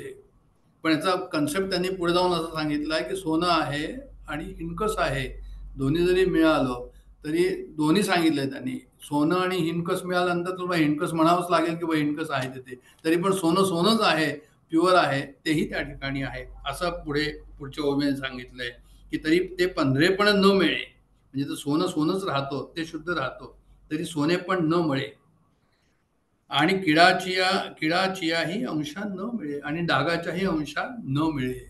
म्हणजे जे आहे ते तो अंश त्या ठिकाणी आहे, परी जोवर असे त्याच्या जवळे तोवर डागीच म्हणू नये का. म्हणजे जोपर्यंत ते आहे हिणकस, सोन्याचा सोनेपणा मलिन होत नाही, पण जोपर्यंत हिणकस धातूसह असते तर त्याला हिनच जे आहे ते म्हणावं लागेल. असं तसे आदिभूतादी अवघे, जसं हे आदिभूत वगैरे जे आहे हे अविद्येचे नि पालवे, अविद्येमुळे हे सर्व या ठिकाणी आहे, आदिभूत आहे, आदिदैव आहे, हे अविद्येमुळेच आहे त्या ठिकाणी. आदियज्ञ परमेश्वर आहे, परमात्मा आहे, चैतन्य स्वरूप आहे, शुद्ध चैतन्य स्वरूप आहे. पण आदिदैव आणि आदिभूत कसं आहे, त्यामुळे हे सर्व अविद्येमुळे आहे. जसं हिणकस आहे सोन्यामध्ये, तसं हे सुद्धा परमेश्वराच्या ठाई तशा प्रकारचं आहे. झाकले तव मानावे वेगळे ऐसे, म्हणजे याचा अर्थ का झाला की झाकले तोवरी मानावे वेगळे ऐसे, म्हणजे त्याला समजावं की ते वेगळं आहे म्हणून. तसंच आदिभूत आदिदैव जे आहे ते अज्ञानाच्या पडद्यामुळे झाकलं गेलेलं आहे, तो पण त्याला वेगळ्या नामाने वेगळेपणानेच मानावे लागेल असं म्हणतात. त्याची अविद्येची जवनिका फिटे, म्हणजे अज्ञानाचा पडदा जेव्हा फाटतो आणि भेदभावाची अवघी तुटे, म्हणजे भेद जर आपण मानण्याला योग्य क्षेत्राची मर्यादा संपते, म्हणजे भेद संपतो. मग म्हणो एक होऊनी जरी आटे तरी काय दोन होती. आणि आपण जर असं म्हटलं की अरे हे एक झालं आता, कारण पडदा मधला गेला, आता पडदा मधला गेल्यानंतर दोन्ही एक झाले, मग पहिल्यापासूनच ते एक होते की नव्हते असं विचारतात या ठिकाणी. मुळात ते दोन होते का, तरी काय दोन होती असं म्हटलेलं आहे. म्हणजे मुळात दोन नव्हतेच, मुळात एकच होता, पण अविद्येचा पडदा आमचा असल्यामुळे आम्हाला ते दोन वाटत होते. मग तो अविद्येचा पडदा जर फाटला, अविद्येची जवनिका फाटे, म्हणजे अविद्येचा पडदा फाटे असं म्हटलंय त्यांनी. अविद्येचा पडदा फिटे, मग ते दोन आपल्याला जे वाटत होते ते एकच राहिला, तर मग एक पहिल्यापासून तो होताच की काय असं म्हणतात. पै कैशाचा गुंडाळा, मग एक उदाहरण दिलंय पुढे की पै केशांचा गुंडाळा ठेवली स्फटिक शिळा, ते वरी पाहिली डोळा तव भेदली गमली. पाठी केश परिते नेले आणि भेदलेपणा काय नेणो झाले, तरी डाग देऊनी सांदिले शेळते काही. म्हणजे त्यांना केसाचा एका गुंतावळा असेल आणि त्याच्यावर पारदर्शक जर स्फटिक ठेवला तर आपल्याला असं वाटेल की तो स्फटिक जो आहे तो दुभंगलेला आहे. आणि तो जो आपण केसाचा तो गुंता काढला तर मग जे आहे ते तो मग तसं वाटणार नाही, मग अरे हा स्फटिक तर ठीक आहे. म्हणजे स्फटिकाचे दोन भाग जे आपल्याला दिसले ते खरं म्हणजे दोन होते का, तर ते दोन नव्हतेच म्हणून. तर त्याच प्रकारे जे आहे ते तो अखंड तो मूळचा अखंडच होता. नाते अखंडची आहे ती परी संगे भिन्न गमली होती, ते सारलिया माग होती जैसी की तैसी. तो गुंडाळा काढला तो एकच होता, तो शिळा किंवा तो स्फटिक, दोन नव्हतेच त्या ठिकाणी, दुभंगलेला नव्हताच. तेवी अहंभाव जाय तरी ऐक्यते आधीची आहे, ह्याची साचे जेत होय ते आधी म्हणजे जीवात्मामध्ये परमेश्वराचा अंश आहे आणि प्रकृतीचा अंश आहे. प्रकृतीचा अंश हा अहंकार आहे. हा अहंकार कशा प्रकारचा आहे, हा केसाचा गुंडाळा आहे. हा केसाचा गुंडाळा जोपर्यंत आहे तोपर्यंत आपल्याला भेदच सर्व दिसतात.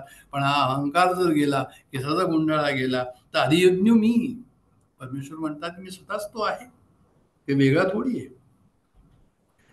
मग केस बाजूला नेले आणि तुटके पण कुठे न कळे गेले, तर तशाच प्रकारचं आहे की ही अखंडची आधीची परी केसासंगे भिन्न वाटली, तो सारताच बाजूची जशी तशी, तसा अहंभाव जाय तेव्हा आधीचीच आहे, हेच खरोखरी जे तो होय तो आदियज्ञ मी. असं त्याचं यांनी मराठीमध्ये थोडं एक समजण्याकरता म्हणून आणखीन सोपं करून सांगितलंय, म्हणून ते वाचलं मी. पैगा आम्ही तुझं सकळ यज्ञ कर्मज सांगितले काजे काज मनी धरुनी. म्हणजे म्हणजे अशा प्रकारचे काय आहे की आम्ही तुला सर्व जे आहे ते सकळ यज्ञ कर्माची उपज सांगितलेली आहे असं तो म्हणतात. तो हा सकळ जीवांचा विसावा निष्कर्म सुखाचा ठेवा परी उघड करून पांडवा दावी घेत असे. तो हा हरियज्ञ मी जे सर्वांचं विश्रांती स्थान आहे. साक्षीभाव काय आहे? सर्वांचं विश्रांती स्थान आहे.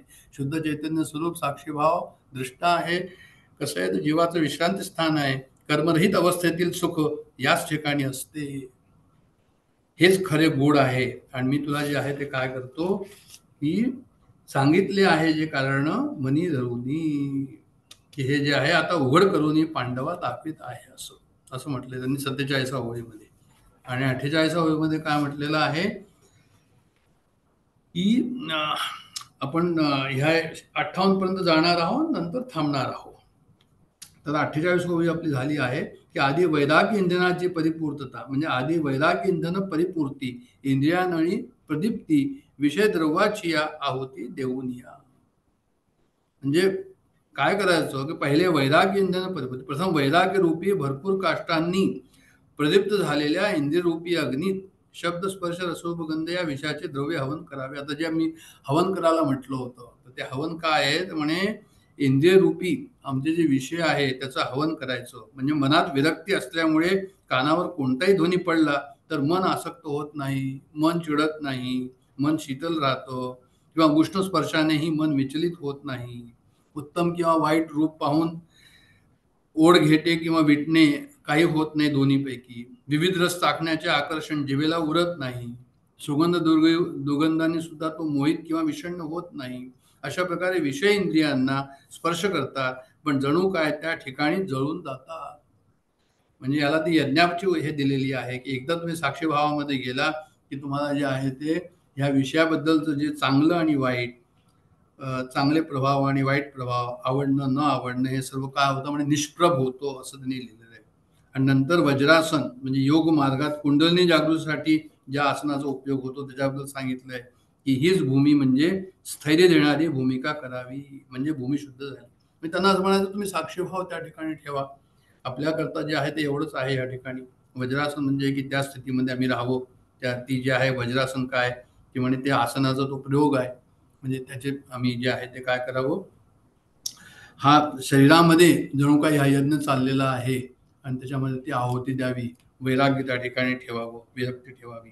मग तेथं संयमाग्नीची कुंडे, इंद्रिय द्रव्याची पवाडे, यजिजती उदंडे युक्ती घोषी. 50वी ओवी आहे की संयमाग्नीच्या कुंडात इंद्रिय द्रव्य विपुल प्रमाणात टाकुनी यजती उदंड युक्ती घोषामध्ये. म्हणजे काय करायचं की म्हणजे हे यज्ञाचं रूपात्मक वर्णन आहे. यज्ञाचं रूपकात्मक वर्णन हे आहे. इंद्रियरूपी अग्निकुंडामध्ये इंद्रियांचे जे विषय आहे शब्द स्पर्श रसरूप गंध हे आम्हाला पूजा द्रव्य म्हणून समर्पण करायचे. आणि ब्रह्मात्मक ऐक्य रूपी योगाचा प्रकट आविष्कार जो ओंकार त्याचा उच्चार करून मन प्राण धारणा ध्यान समाधी रूप संयम हीच हवन करायची सामुग्री समजून योजून धूमरहित विकाररहित ज्ञानरूपी अग्नी संतुष्ट करावा. म्हणजे ज्ञानाच्या साह्याने, ज्ञान काय म्हणे हा अग्नी आहे, या अग्नीमध्ये आम्ही विषयांची आहुती द्यावी, संयम त्या ठिकाणी दाखवावा असं त्यांनी म्हटलेलं आहे. अर्थात आत्मज्ञानाच्या प्राप्तीसाठी हे सर्व करतो आहो. कारण यज्ञ करताना कशा करता आत्मज्ञानाच्या प्राप्तीसाठी करतो आहोत. मन आणि प्राण, मानसिक आणि शारीरिक अशा दोन्ही हालचाली ह्या एकाग्रता ह्याचा विषयाकडे न वळवता आत्म्याकडे वळवावा. तर ऐसेनी हे सकळ ज्ञानी समर्पे, मग ज्ञान ते नेई हरपे, पाठी नेयची स्वरूपे निखिल उरे. अशा प्रकारे या सर्व गोष्टींचं ज्ञानासाठी समर्पण झालं की ज्ञान किंवा जाणण्याची कला, नेय जे ब्रह्म तेथेच सर्व जाऊन विलीन होतं. म्हणजे ओंकाराचं एकदा ते हे झाला, आविर्भाव झाला त्या ठिकाणी, मग ओंकारामध्ये जे आहे ते निज स्वरूपामध्ये जे आहे ते नंतर ते नेय त्या ठिकाणी चाललं जातं. आणि ब्रह्म पाठी नेयचे स्वरूप हे निखिल उरे असं म्हटलंय 52व्या ओळीमध्ये. म्हणजे काय याचा अर्थ की मग नेयची स्वस्वरूपे निखळ उरे. याचा अर्थ की ब्रह्म तेच निरंतर असते, असतेच असते, कधी नसतेच नाही. नेय जे ब्रह्म तेथेच विलीन होतं सर्व काही त्याच्यामध्ये. ज्ञानम तो म्हणतात ना की ज्ञानामध्ये सर्व जे आहे ते विलीन होतं. त्या नावगा अधियज्ञू, त्याला अधियज्ञ म्हणतात. ज्ञानदेव म्हणतात की ऐसे बोलता जव सर्वज्ञू, म्हणजे जेव्हा श्रीकृष्ण असं म्हणाला तेव्हा अर्जुन अतिप्राज्ञू, अर्जुन अतिशय बुद्धिमान, त्याला ते अर्जुनाला समजलं. हे जाणूनही म्हणितले देवे, पार्था परिसुतो आहासी बरवे, या कृष्णाची संतोषासवे येरू सुखाचा झाला. त्याला कळलं असं जाणून श्रीकृष्ण म्हणाले की अर्जुना, तू नीट लक्ष देऊन ऐकलेलं आहे, हे बरं झालं आणि कृष्णाला बरं वाटलं, संतोष झाला. यामुळे अर्जुनालाही जो आहे ते सुख झालं असं म्हटलेलं आहे. आता खरं म्हणजे त्यांना समजलेलं आहे, आपल्यालाही समजलं पाहिजे. आपण आणखीन वाचावं घरी जाऊन, नंतर त्याचा अभ्यास करावा, नीट समजून घ्यावं. एकाच्या समजणार नाही, बऱ्याच वेळा परत परत समजावं लागतं. तेव्हा ते जाऊन समजता हा अभ्यासाचा वर्ग आहे, हा प्रवचनाचा आणि श्रोत्यांचा वर्ग असा नाहीये. तर याच्याकरता जे आहे ते वाचणं हे अत्यंत आवश्यक आहे या ठिकाणी. तर देखा बालकाची धनी धाईजे, का शिष्याचेनी झालेपणे होईजे, हे सद्गुरूचेनी ऐकलीने जाणीजे का प्रभवती. म्हणजे कृष्णार्जुनाच्या परस्पर प्रेमाचं वर्णन करतात हे, की मुलाच्या तृप्तीने आपण तृप्त व्हावे, कोण असं आईला. मग शिष्याला जर ज्ञान झालं तर कुणाला कृतार्थ व्हावं, सद्गुरूला. तशी कृष्णाची स्थिती झाली. मग पिकलिया सुखाचा परिमळू, का निवालिया अमृताचा कल्लोळू, तसा कोवळा आणि सरळू बोलू बोलिला. म्हणे परिसनीची याची या राया, ऐके बापा धनंजया, ऐसी जळो सरलिया माया, तेथ जाळीते तेही जळे. म्हणजे अर्जुनाच्या आधीच कृष्णाच्या अंगी सात्विक भाव दाटून आले, ते शरीरात मावेना. श्रीकृष्णाने आपली बुद्धी स्थिर केली आणि अतिशय मधुर कोमल स्वरूपाने बोलू लागले. त्यांचे बोलणे सुखरूप असे परिपक्व झाले, सुगंध दरवळला, अमृत रस शीतलही आहे, त्याच्यावर छोटीशी तरंगणी उठली असे वाटले. त्यांनी म्हटले, अरे श्रुतश्रेष्ठा धनंजया, बाबा, माया जळून जाते ती ज्ञानामुळे, आणि ते जळून गेली की ते ज्ञानही जळून जाते. हे महत्वाचं आहे की एखाद्याला ज्ञानाचा जर अहंकार असेल, त्याचा अर्थ हा झाला की त्याची माया जळलेली नाहीये. मग माया जिथे जळली असेल त्याच्यावर तर ज्ञानही जळून जातं असंच न म्हणायचंय. ज्ञान ही द्वैतात्मकच आहे शेवटी. मायाचा निराश झाला म्हणजे अहमचा निराश झाला. मी जाणतो याचं म्हणणारा ज्ञाता जो आहे त्याचंही ज्ञान जे आहे ते विलयास जातं.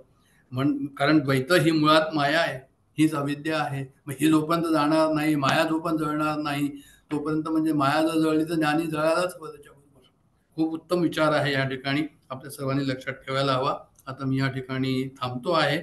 58 पर्यंत आपण आलो. होईपर्यंत ज्ञानेश्वराचं थोडंसं आपण ज्ञानेश्वरीमध्ये तशी त्यांचे विचार काय आहे हे थोडा पाहायचा प्रयत्न केला या ठिकाणी. खूप उत्तम आणि खूप महत्त्वाचे हे जे आहे ते हा विषय आहे असं मला वाटतं. म्हणून त्याप्रमाणे मी थोडंसं आपण पुढे चाललो. ह्याहूनही महत्त्वाचा जो आहे, अंतकालेच मावे व स्मरण मुक्ता कलेवरम य प्रयाती समद्भाव याती नास्तत संशय, हे जे आहे ते फार महत्त्वाचं आहे. हा जो आहे तो आपल्याला पुष्कळ काही सांगून जातो, शिकवून जातो. साधनेबद्दल जे आहे ते बरंच काही आम्हाला कशी साधना करायची हे आम्हाला सांगून जातो. असा तो श्लोक आहे या ठिकाणी. त्याला आपण पुढच्या वेळेस पाहू. सध्याशी मी इथेच विरमतो. जय जय रघुवीर समर्थ.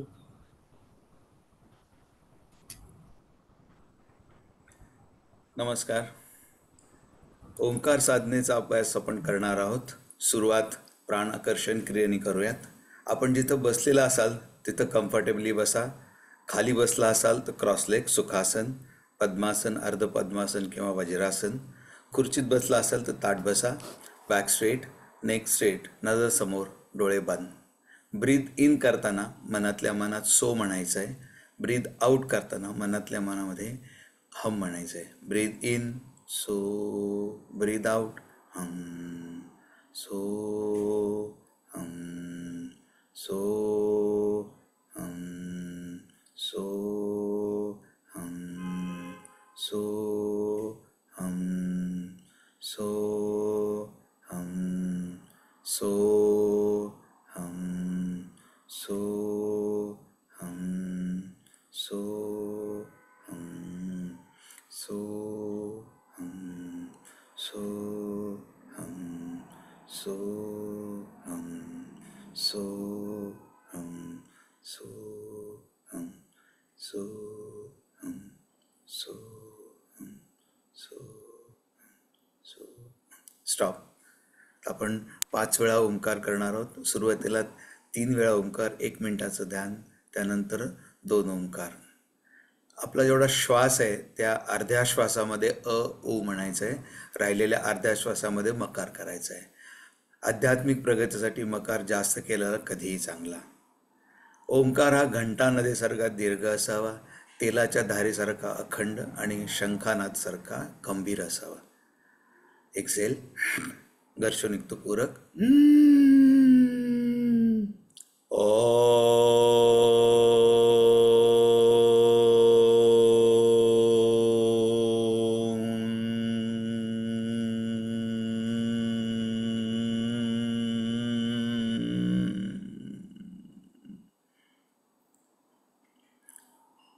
पूरक.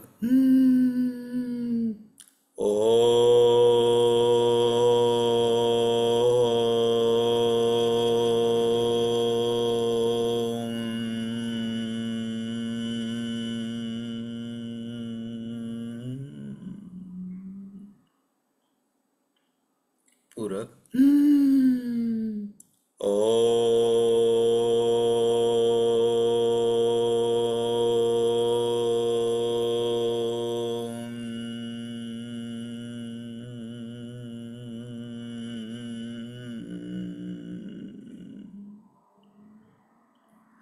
शांत शांत शांत. आपण जो ओंकारचा नाद केलेला आहे, ओंकारचा जो ध्वनी केलेला आहे, तो मनातल्या मनात आठवून साठवण्याचा प्रयत्न करा. छातीच्या मध्यामध्ये अनाहत चक्र आहे, तिथं अंगुष्ठ मात्र ज्योती बघण्याचा प्रयत्न करा. Try to visualize thumb size bright flame in chest area where Anahata chakra is situated. तिथं जर दिसत नसेल तर भ्रूमध्यमध्ये 2 भुवयाच्या मध्ये आज्ञाचक्र आहे, तिथं अंगुष्ठ मात्र ज्योती बघण्याचा प्रयत्न करा. Try to visualize thumb size bright flame in between eyebrows where Ajna chakra is situated. बाहेरच्या वातावरणाला पूर्णपणे विसरून जा. जी ज्योती आपण बघण्याचा प्रयत्न करत आहोत ती आत्मस्वरूप आहे.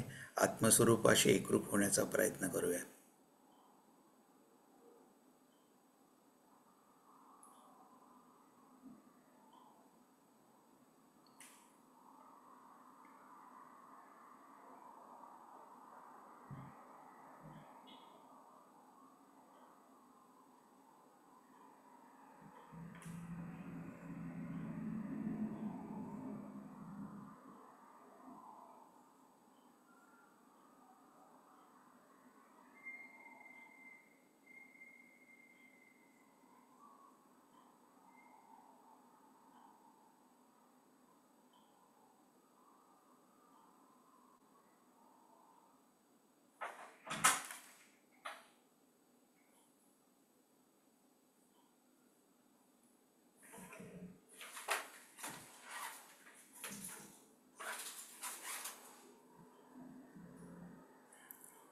परत एकदा 2 वेळा ओंकार. पूरक.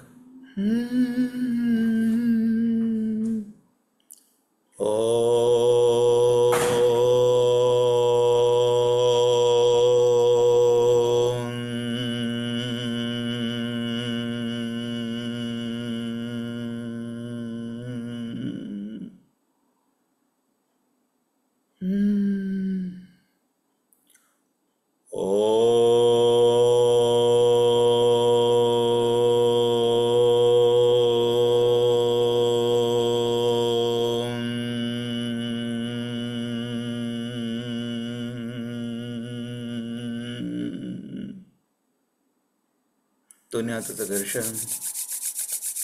जी ऊर्जा आपण ओंकारच्या अभ्यासातून केलेली त्या ऊर्जेचं संचलन पूर्ण शरीरभर करूयात. चेहरा कप करूयात.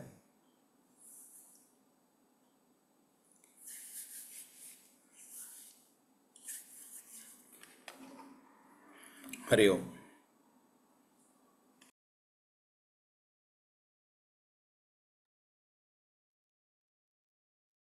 मनोबुद्धिहंकार चित्तानि नाहम् न च श्रोत्रजिह्वे न च घ्राणनेत्रे न च व्योम भूमिर्न तेजो न वायुः चिदानन्दरूपः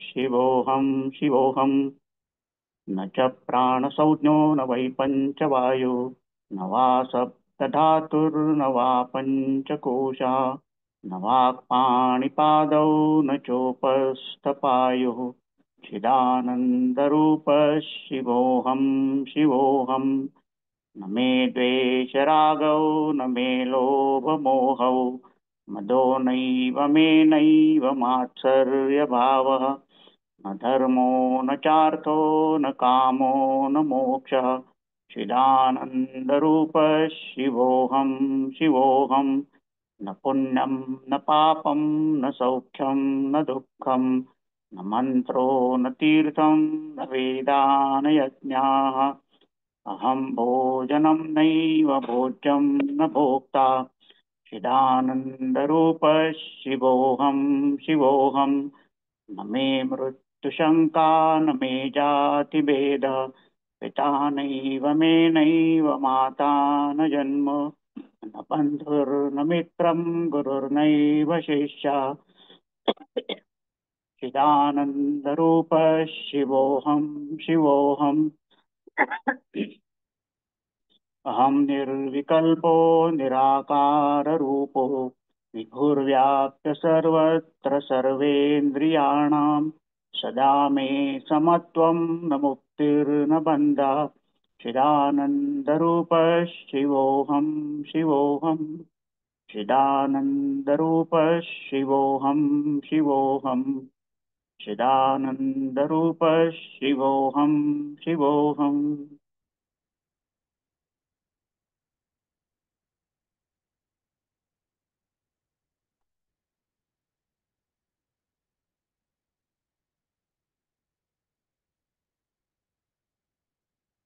ॐ पूर्णमदः पूर्णमिदं पूर्णात् पूर्णमुदच्यते पूर्णस्य पूर्णमादाय पूर्णमेवावशिष्यते